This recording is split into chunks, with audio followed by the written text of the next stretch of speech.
Hey, welcome back everybody. Jeff Frick here, coming to you from the Computer History Museum in Mountain View, California. It's our second year here at the Humanoid Summit. They were here a year ago, last summer, then they went to London, and they just announced they're taking the show to Tokyo next year. So it's exciting times in the Humanoid Summit.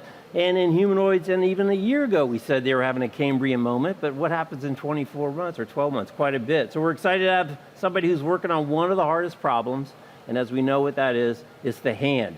So welcoming in, he's Ed Colgate. He's a professor at Northwestern, but more importantly, he is now running, let me make sure I get my notes right here, the director of the HAND ERC, Human Augmentation via Dexterity Engineering Research Center. It's a mouthful. It's a mouthful. You announced it yesterday, but it's a big investment with a lot of academic institutions, professors, and PhDs. So tell us a little bit about the project. Yeah, sure. Okay, so an ERC is an engineering research center. It's funded by the National Science Foundation here in the US. Ours is, as you said, it's called Human Augmentation via Dexterity. So we are trying to develop dexterous robots that can help people be more productive in their work. This is a pretty big effort. We've got 5 core universities working together. I'm at Northwestern. We're kind of the lead institution, but our partners include MIT, Carnegie Mellon, Florida A&M, and Texas A&M, and maybe 33 faculty and a whole slew of students working on all sorts of problems. How do you develop advanced hands? How do you develop the AI control for them? And how do you develop the interfaces so that people can actually put them to use? And is that a new initiative, relatively new? It's relatively new.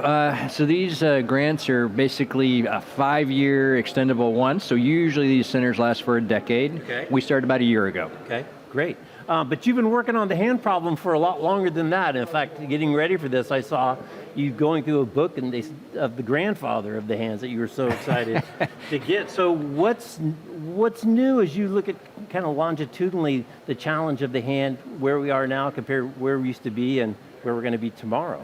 Yeah, that's great. Well, there's a lot of challenges ahead. I mean, people have been working on robotic hands, gosh, for probably 40, 50 years now. If you look into the history of it, really as long as we've been thinking about robots, we've been thinking about the hand. But what's new, I mean, the big thing that's new now, of course, is AI. The ability to take something so complicated as this hand and actually do something useful with it. That wouldn't be possible without AI. So in the past, when people built hands, they looked like a hand, but they really wouldn't do very much. Now we have that hope.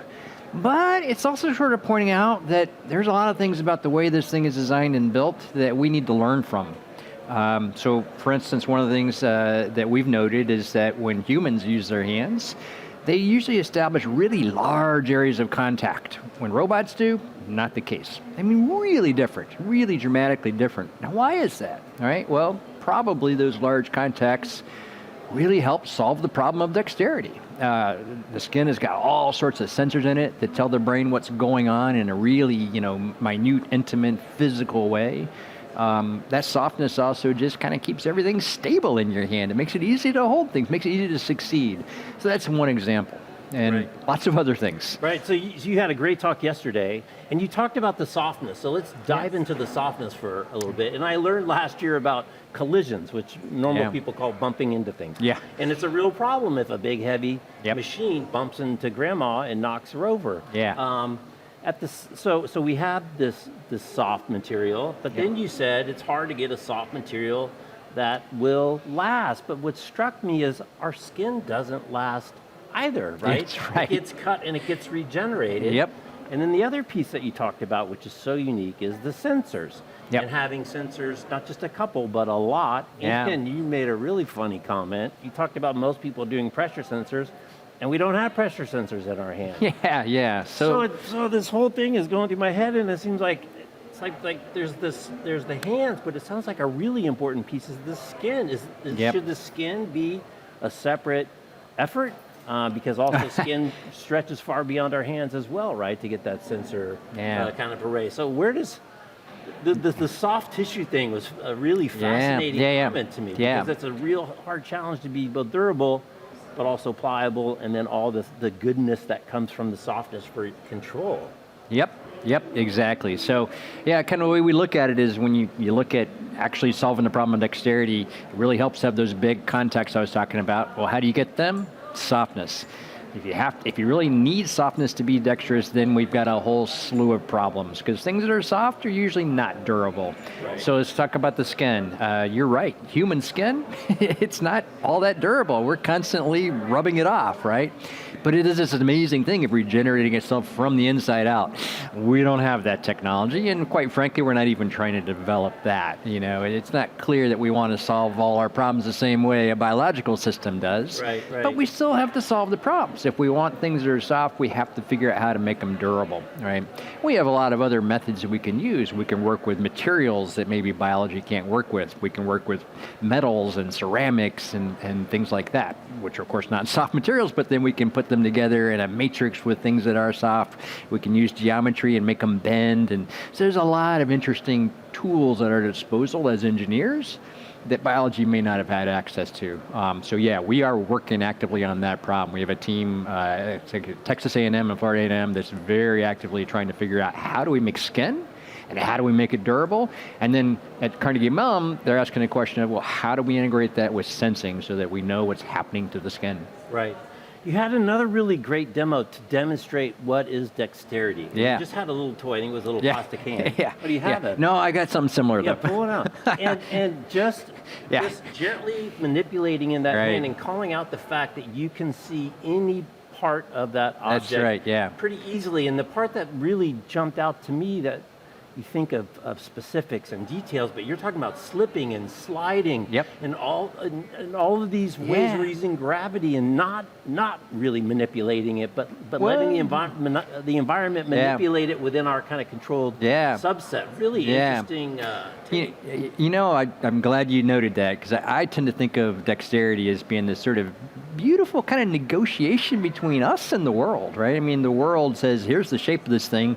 My fingers are going to adapt to that, but I let them do that. And so our human fingers are sort of very easy to push back on, and they're very soft. And so we can do these things, which a lot of robots have trouble with.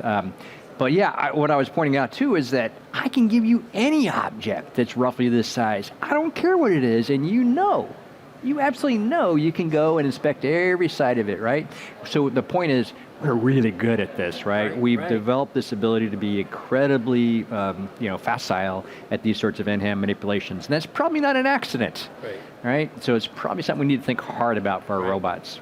I want to get your take on another angle, and this is kind of the same but different, which is robotics, prosthetics. Yep. And not enough people use the word bionics. I don't know. I guess they weren't around when Steve Austin when Steve Austin was around. I was. But we were, yeah. So how do you think about the interplay between robotics and prosthetics, especially around something like a hand? Yeah, that's a really interesting question. So what the big challenge in prosthetics, an area that I have worked on through the years, is the brain-machine interface, right? You can build a prosthetic hand that may have all the motions of a human hand, but you can't connect that many signals back to the human brain with existing technology. So, fast forward to today, where we now have tools like AI, one of the really interesting opportunities is to use a smaller number of signals from the human brain, but to still control a really complex system, because it now has a lot of its own capability and intelligence, right? So we actually have a project within our center which is focused on that for individuals who have motor impairment. Maybe not missing a limb, maybe, or maybe simply having limited mobility and they need a robot aid. So the question is, again, with very limited information bandwidth, how do you get that to be useful and do what you want it to do? Right. Yeah. Interesting. So, running out of time, I know you got a short window. As amongst all those projects, 5 universities, 100 professors, or 20, whatever the number, a lot of people, what are some of the cool ones that maybe are less obvious, less kind of under the radar, that are going to have a significant impact, but kind of like bumping and soft tissue maybe is not at the front of everybody's mind? Yeah, I think they're all cool in my view. I love all my kids, Good, right? Good. But I'll pick one. You can pick a couple. Actually, I think some of the stuff we're doing in actuation, like artificial muscle, is really interesting. So another thing about hands, right, is that we have something like 30, 35 muscles that control a human hand. And everything's packed in a really small space in your forearm and your hand. So it's very unlike an arm or legs or the torso. A lot of stuff going on in a small volume, and that makes it really tough to engineer with today's tools. Right. You hear lots of stories, you read lots of stories in the press about robots overheating, and it's usually the hands, right?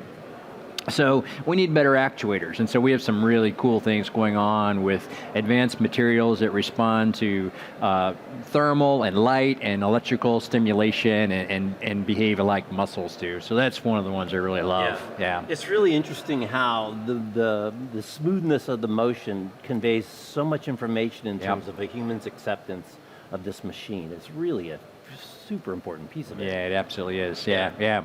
All right, Ed. Well, thanks for stopping by. I look forward to what comes out of the hand. I got your little jacket on. All those people doing the work. It's amazing times, and I'm sure it'll accelerate a lot faster than it did for the last several decades. That's our plan. Thanks, Jeff. Appreciate it. He's Ed. I'm Jeff. You're watching Humanoid Summit from the Computer History Museum in Mountain View, California. Thanks for watching. We'll see you next time. Take care.